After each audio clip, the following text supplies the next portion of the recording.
No, creo que hay que hacer dos o tres aclaraciones antes de empezar. La, la primera de esas tiene que ver con las dificultades para entender el tema. Dificultades que muchas veces provienen de que cuando uno empieza a escuchar hablar de esto, escucha por los periodistas y escucha por las noticias del día. Y para mí estos son los temas algunos de los temas que para poder entenderlos hay que tener una perspectiva histórica, porque si no, no se entiende, por ejemplo, entre otras cosas, las alianzas, o por qué determinados países están o no están. Entonces, me parece importante, voy a ser esquemático, muy breve, pero hay que hacer un análisis breve, histórico, de cómo se llega a lo que hemos vivido, a estos 12 días de guerra. La segunda aclaración que hay que hacer es que, como decía, no me acuerdo quién, la primer víctima de las guerras es la desinformación. Ciertamente, las informaciones contradictorias, algunas de las cuales nosotros somos conscientes, como por ejemplo, Irán atacó Qatar sabiendo o no sabiendo, está destruido todo el armamento nuclear de Irán o no lo está, y tantas otras cosas más. Las razones por las cuales, por ejemplo, Rusia no está, o China no está, o hace tal declaración o no.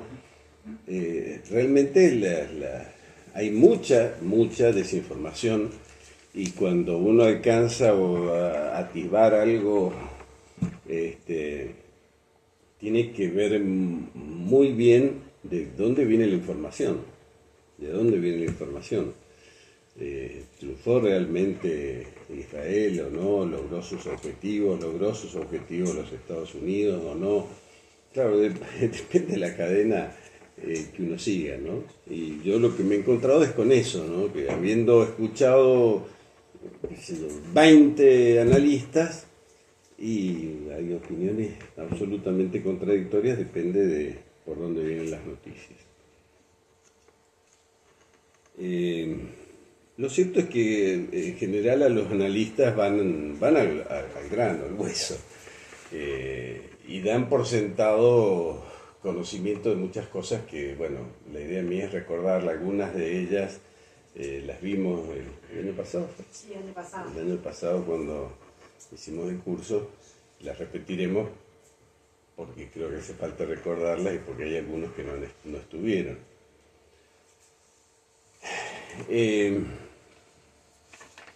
Muy brevemente para comenzar, hay que decir que ¿de dónde viene Irán?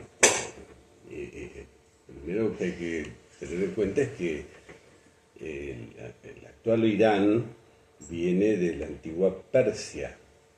¿No se acordarán ustedes de los persas? Los persas.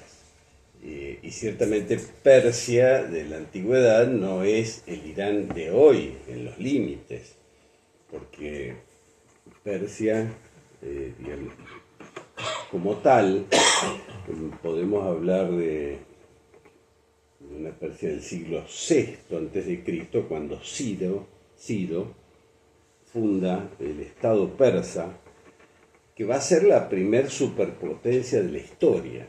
Antes del Imperio Romano, obviamente, y de los grandes imperios de Alejandro Magno, ¿no? Esta gran Persia, o gran Irán, si quieren, iba desde el Éufrates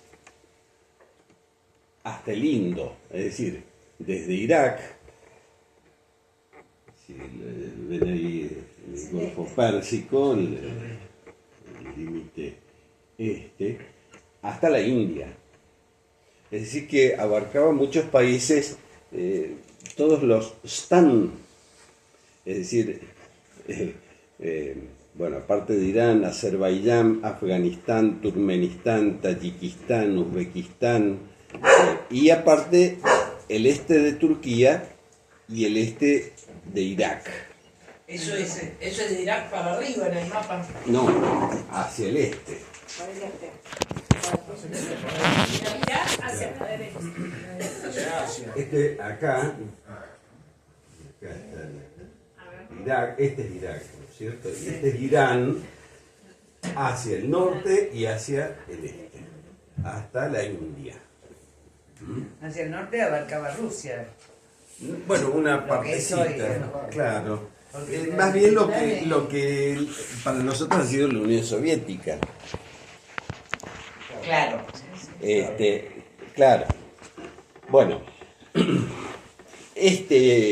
todo este estado, la gran Irán o Gran Persia, en el siglo IV fue conquistado por Alejandro Magno.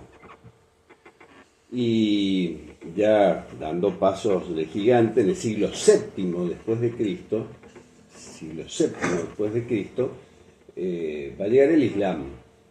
Acuérdense que Mahoma funda en el año 620 esta nueva religión, y esta nueva religión se va a expandir muy rápidamente hacia lo que es toda la zona de Siria, va a llegar hasta Siria, hasta Damasco, al norte, y va a tomar todos estos territorios hacia el este.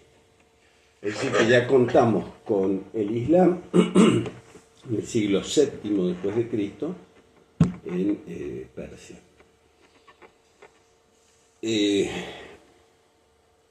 Pero esa islamización va a tener una característica que va a ser importante a lo largo de la historia, porque si bien son islamistas y si bien el Islam se va a difundir a partir de Damasco, es decir, de Siria, hacia el este, estos pueblos, como son de otra raza, van a recibir la religión, van a aceptar la religión, pero siempre con ciertas reticencias políticas, ciertas objeciones políticas. Es decir, no van a adherir a la política islámica en Damasco, pero sí la religión. Pasamos con los siglos, hasta el siglo XVI. El siglo XVI comienza a imponerse el chiismo. Ya enseguida vamos a hablar de lo que es el chiismo y el sunismo como las dos ramas principales del Islam. Y va a ser la única religión oficial. ¿Todavía es Persia? Bueno, el nombre oficial a partir de la revolución de 1979 es República Islámica de Irán. Antes de eso era Persia. Ya en que gobernaba Persia. O sea, no era... Ahora vamos. Dale. Ahora vamos. Ya en el siglo XX, saben ustedes que a fines del siglo XIX, principios del siglo XX, es la gran explosión, ya lo comentamos oportunamente, de los nuevos descubrimientos, los nuevos inventos, y entre ellos algo que va a cambiar la vida del planeta, que va a ser la utilización de los combustibles líquidos. Esto va a ser muy importante porque es lo que permite el automóvil, el avión y tantas cosas más. Pero bueno, empieza a ser importante el petróleo. Y aquí van a poner sus ojos las dos potencias hasta entonces más importantes, que eran por un lado Gran Bretaña y por otro lado Rusia. Ya a fines del siglo XIX empieza una especie de rivalidad entre Rusia y Gran Bretaña que se va a conocer en la historia como el Gran Juego, donde se van a disputar concretamente estas zonas. Porque se sabe que aquí hay petróleo y se sabe que aquí hay futuro. Pero bueno, finalmente hacia 1907, 1908 van a llegar a un acuerdo. Fíjate por favor el otro mapa. No, es este. Van a llegar a un acuerdo entre Irán y Gran Bretaña en determinar zonas de influencia. Zonas de influencia no van a ser técnicamente protectorados, pero sí zonas de influencia. Y esto hacia el futuro, piensen ustedes que estos países de Azerbaiyán, Turkmenistán, Afganistán, van a ser parte, no Afganistán no, pero van a ser parte de la futura Unión Soviética. Es de la antigua Persia. Por eso estas regiones del sur de la Unión Soviética son musulmanas.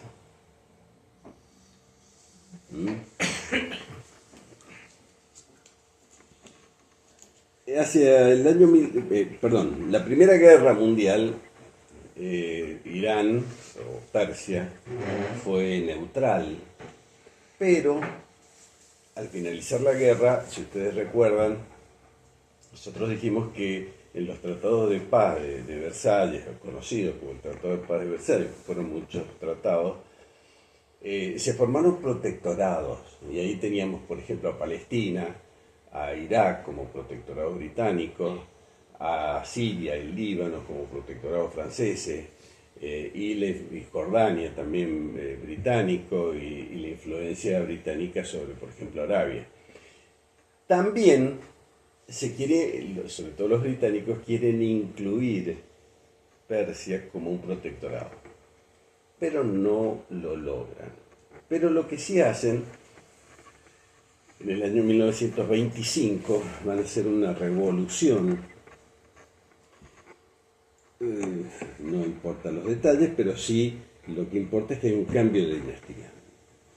Y ese cambio de dinastía va a llevar a algo que a ustedes seguramente les va a sonar, que son los Reza Pahlavi, la dinastía de los Reza Pahlavi, 1925, que es una dinastía pro-occidental, modernizante, porque, miren, yo creo que lo dije el año pasado, pero hay que insistirlo, creo.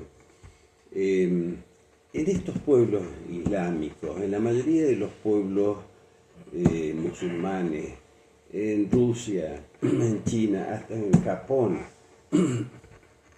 siempre hay una tendencia a dividir la sociedad en dos grupos, que son los que miran a Occidente y quieren tomar como el modelo occidental de vida, porque es una civilización superior, eso hay que decirlo, y los que dicen, no, podemos tomar algunas cosas, pero tenemos que mantener nuestra identidad.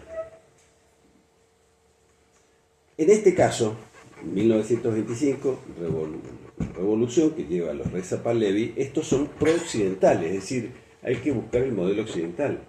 No dejan de ser musulmanes, pero son casi laicistas, para que lo entendamos mejor. Claro. Esos son los Reza Pahlavi padres. ¿Por qué? No rezan mucho. Porque, claro, después viene la Segunda Guerra Mundial, y cuando viene la Segunda Guerra Mundial, este señor, aunque era pro-occidental, se va a volver germanófilo, es decir, nazi, admirador de la Alemania nazi. Y entonces, nuevamente la intervención de las potencias occidentales, principal todavía de Gran Bretaña, que quiere un cambio y llegan a un acuerdo. ¿Cuál? Que Reza Pahlavi va a abdicar en su hijo. También Reza Pahlavi. Claro. ¿Por qué Este hijo, Estados Unidos? porque el predominio de Estados Unidos se va a dar después de la Segunda Guerra. todavía no termina la Segunda Guerra. En 1941, Reza Pahlavi abdica en su hijo, también Reza Pahlavi, que es mucho más potable para las potencias occidentales, es pro aliado, es decir, no tiene esa beta germanófila. Y bueno,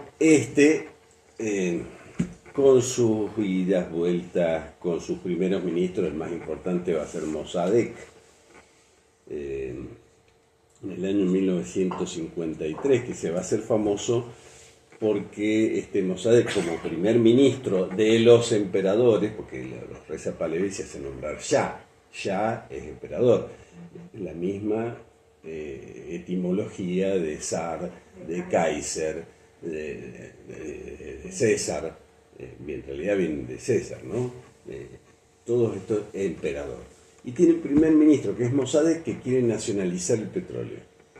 Claro, por supuesto que eso significó que a los pocos días le obligan a renunciarlo.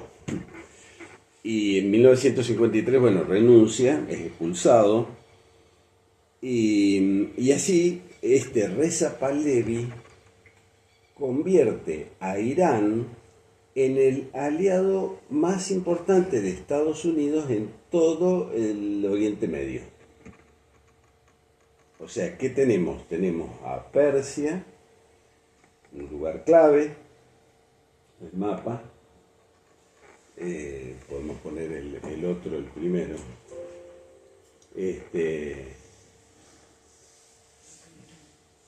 Que cuando termina la Segunda Guerra Mundial, si ustedes se acuerdan, nosotros comentamos la vez pasada, que los Estados Unidos va a tomar como política el colocar en los distintos gobiernos de pueblos, de territorios estratégicos, sobre todo en los pueblos árabes, a monarcas o jefes de Estado, depende de los casos, que sean anticomunistas para frenar el avance soviético, pero que a su vez controlen a los grupos fundamentalistas islámicos. Esos dos objetivos tienen que tener. Y así colocó a Mubarak en Egipto, a Gaddafi en Libia, al padre de Al-Assad, que ha estado hasta hace poco en Siria. Que después lo quiso desarticular Obama con el tema de la primavera árabe, si ustedes se acuerdan. Y entre ellos estaba Reza Pahlavi en Irán o en Persia. Tenía esa doble característica, control, porque eran gobiernos de tipo laicista, por decirlo rápido, y a su vez eran anticomunistas, frenaban el comunismo. Entonces ahí están los Reza Pahlavi. Y ya tenemos entonces a Persia como principal aliado en la zona de los Estados Unidos, que ya después de la Segunda Guerra la superpotencia de Estados Unidos. Bueno, ¿hasta cuándo? En ese proceso de secularización del Islam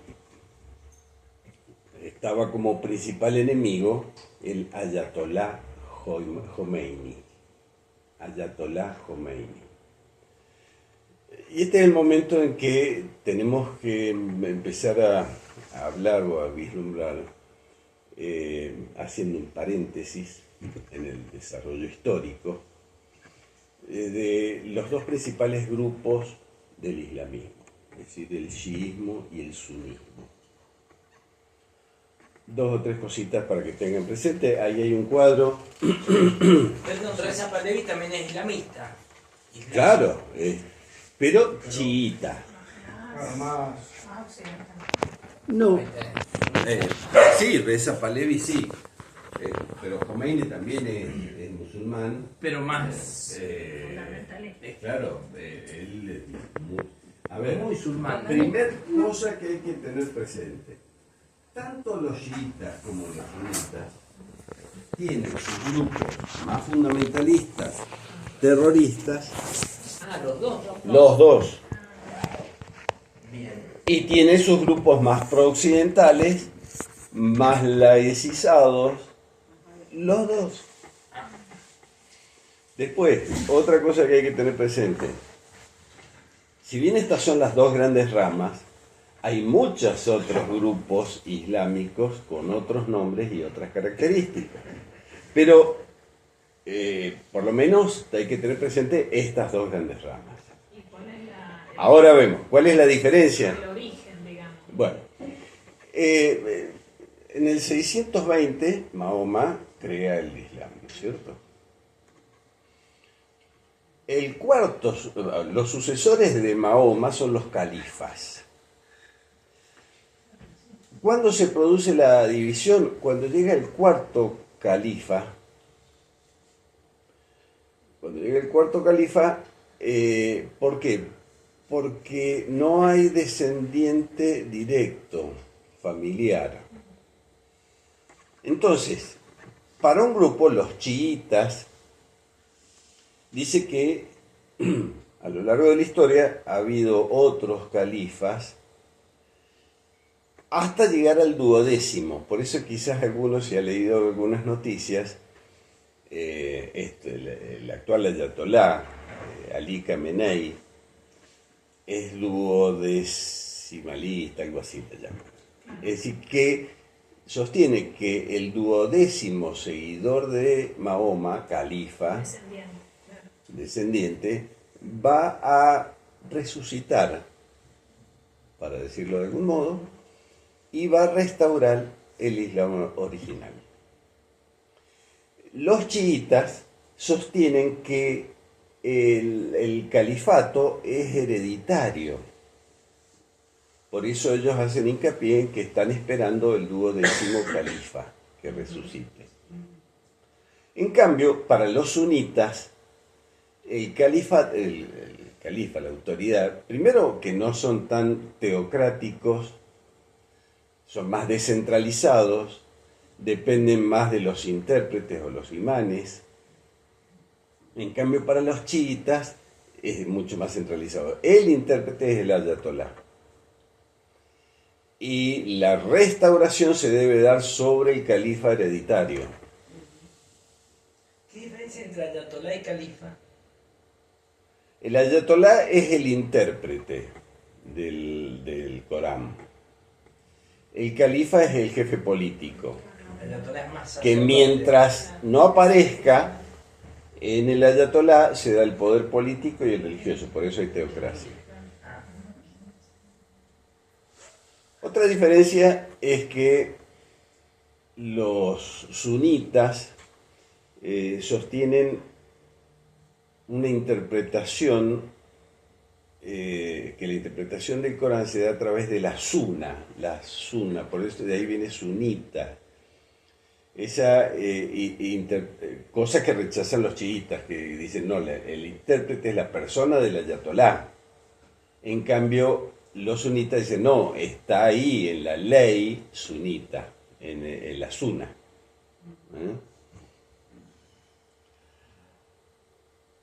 La capital del sunismo, no, me faltó algo importante. Sunitas son la inmensa mayoría, entre el 88 y el 92% de los musulmanes que hay en el mundo. Y solo un 10-12% son chiitas. Aunque, insisto, cada una de estas a su vez tiene un montón de ramas. Bueno, la capital del sunismo, y ya esto es importante para entender ya cosas de la guerra también, la capital del sunismo es Arabia Saudita. Y la capital del chiismo es Irán. Los sunitas son como más liberales, digamos. No. A ver, para que lo veas rápido, Osama Bin Laden era sunita.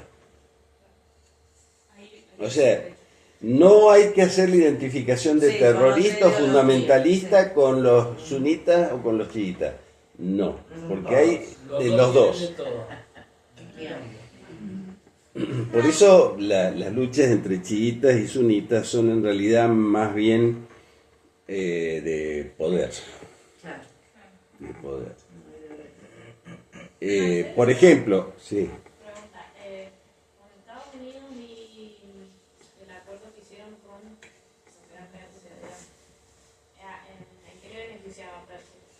A ver, Gran Bretaña.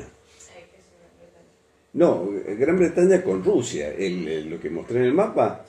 No, es un acuerdo de zona de influencia en un país que estaba muy debilitado. Nada más. Nada más. A ver, algunas cositas más. Por ejemplo, las madrazas, quizás ustedes han escuchado hablar, las madrazas de Pakistán sobre todo, las escuelas donde se les enseña a los musulmanes a luchar, a prepararse para la jihad, la guerra santa, esos son sunitas y están en Pakistán, pero en Pakistán también hay chiitas. El chiismo está más bien concentrado, ahí está el otro mapa. Y los que están principalmente en Francia y todo eso son sunitas. Son sunitas. La mayoría, ya te digo, el 90% son sunitas. Y los chiitas están mucho más concentrados, ahí se ve en Irán, algo en el este de Irak, en la zona sur de Turquía, algo en Pakistán y abajo en Yemen. Todo lo demás es sunita. Todo lo demás es sunita.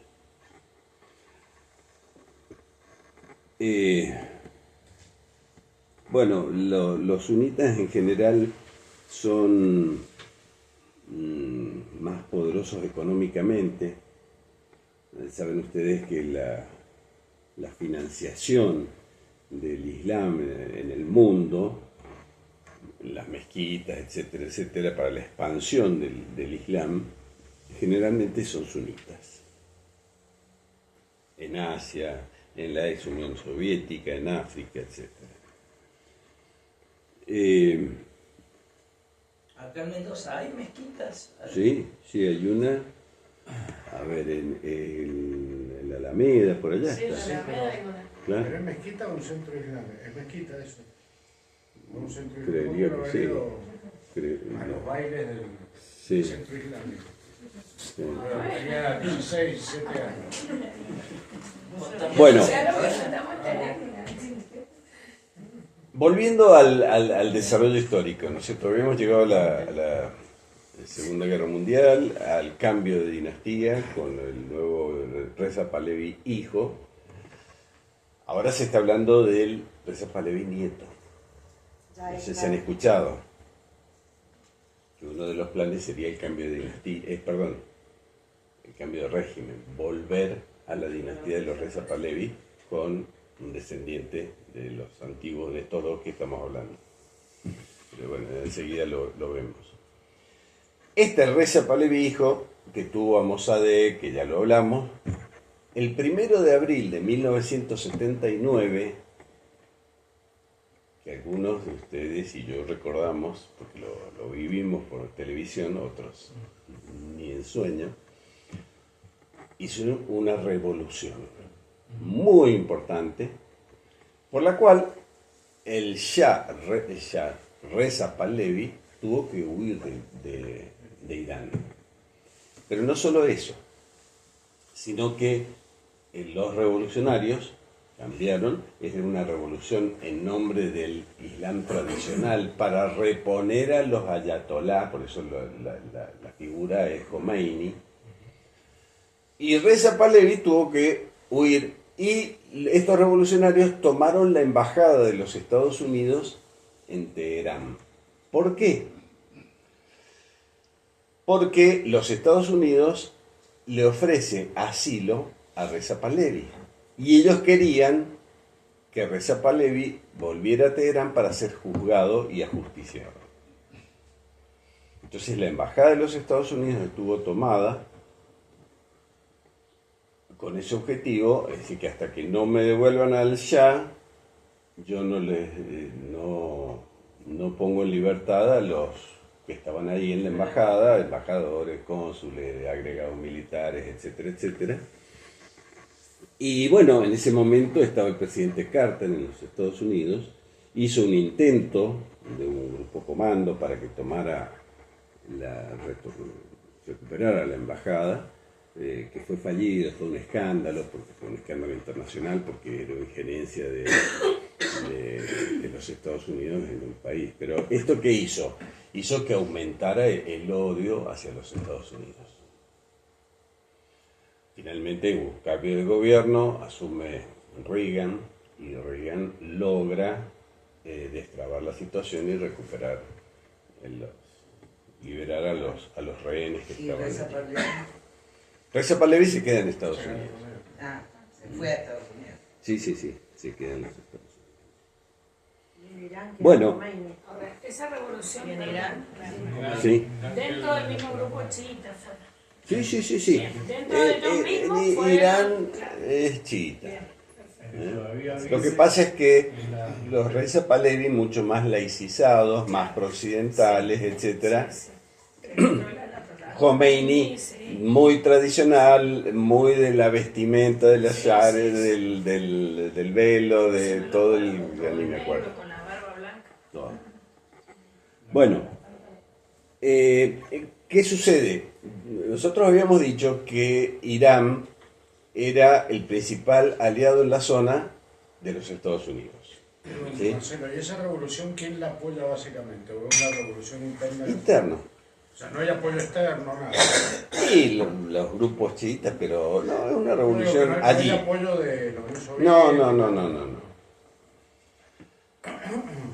La Unión Soviética está muy preocupada por Afganistán. Pero claro, que está al lado. Claro, y es ahí cuando invaden Afganistán y los Estados Unidos manda a los talibanes, arma a los talibanes para resistir el avance de la Unión Soviética sobre Afganistán. Mientras está pasando esto en Irán. Claro. Me olvidé qué iba a decirles. Como el país, la base norteamericana estaba en Irán, el país aliado, el país amigo más fuerte de los Estados Unidos era Irán, pero ahora ya no. Hay con cambio de régimen, con Khomeini, que es anti-norteamericano, opuesto totalmente. Entonces los Estados Unidos tienen que buscar otro país. ¿Y a dónde van? A Irak. En Irak está desde hace unos pocos meses o años, un poquito tiempo, Saddam Hussein. En Irak, si querés pasarlo. En Irak tenemos a Saddam Hussein. Y claro, se inventa una guerra entre Irán e Irak. Irak apoyado por los Estados Unidos e Irán supuestamente con apoyo no abierto, ni total, ni absoluto, ni claro, pero se imagina de la Unión Soviética. Esta guerra Irán-Irak va a durar 8 años. Y después de esos 8 años y varios cientos de miles de muertos, fue un empate, no pasó nada. Ahí Saddam Hussein era amigo de los Estados Unidos. Claro, porque ahora el pie de los Estados Unidos está en Irak.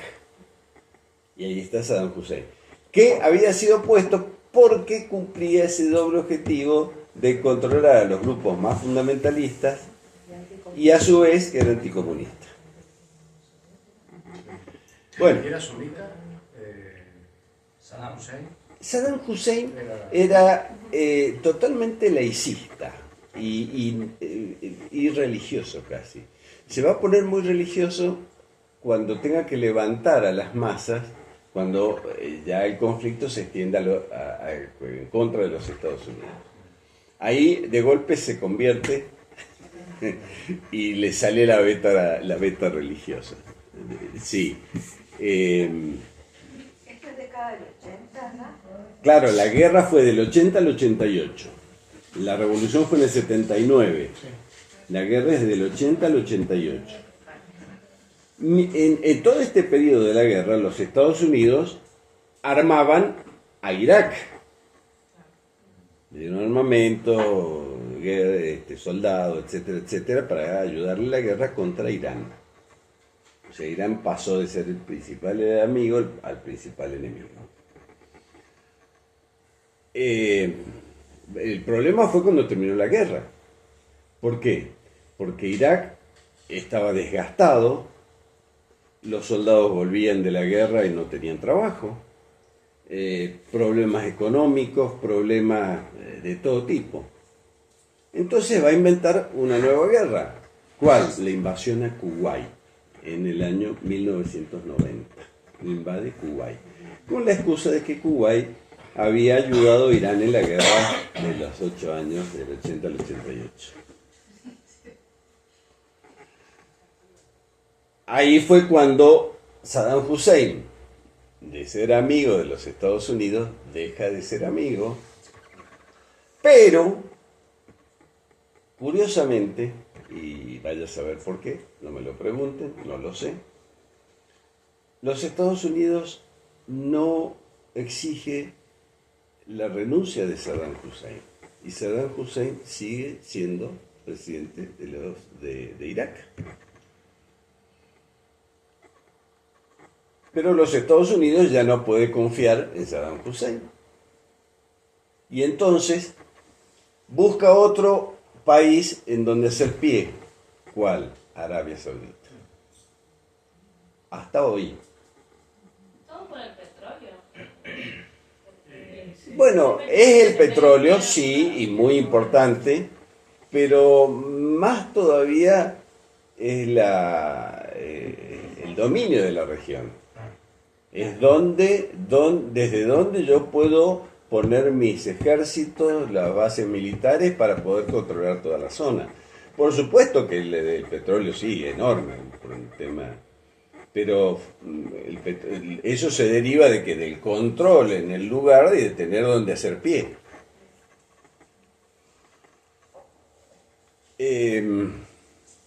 Claro, Arabia Saudita, pero los sauditas, fíjense que, a ver, los Estados Unidos tuvo como aliados a los chiitas, pero ahora tiene a los sunitas. O sea, eso, claro, no es eso lo que importa. Pero en Arabia Saudita comienza a crecer oposición a la instalación de bases norteamericanas en Arabia.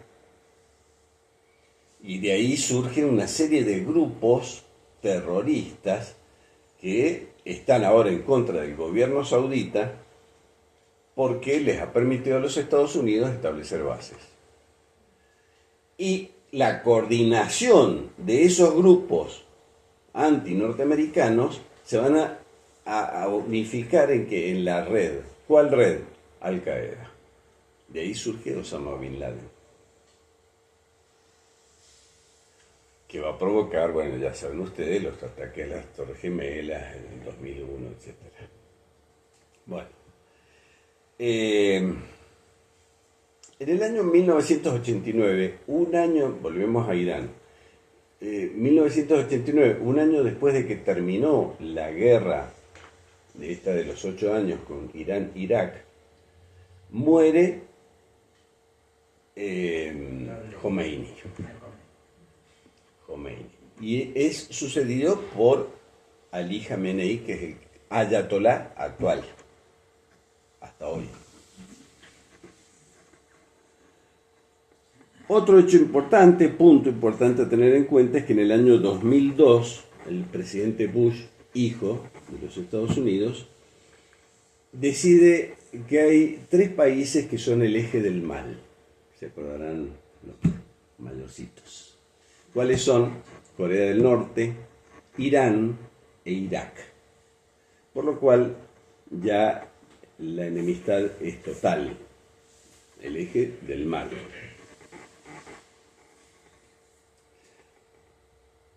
Desde entonces los Estados Unidos se ha opuesto a que Irán tenga armamento nuclear y lo considera como un estado terrorista. Hubo enfrentamientos, sí, ha habido varios enfrentamientos, muchos de los cuales ni siquiera nos hemos enterado o no nos ha importado porque era un problema allá lejos, pero ha habido enfrentamientos entre los Estados Unidos e Irán, antes que el que hemos vivido ahora, hemos escuchado ahora. Por ejemplo, en 2019, en el 2022, ha habido lanzamientos de...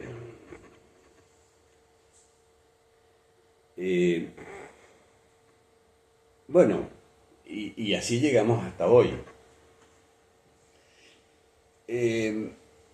Hay que decir algo, y es que el control que ha pretendido los Estados Unidos del desarrollo de armamento nuclear en Irán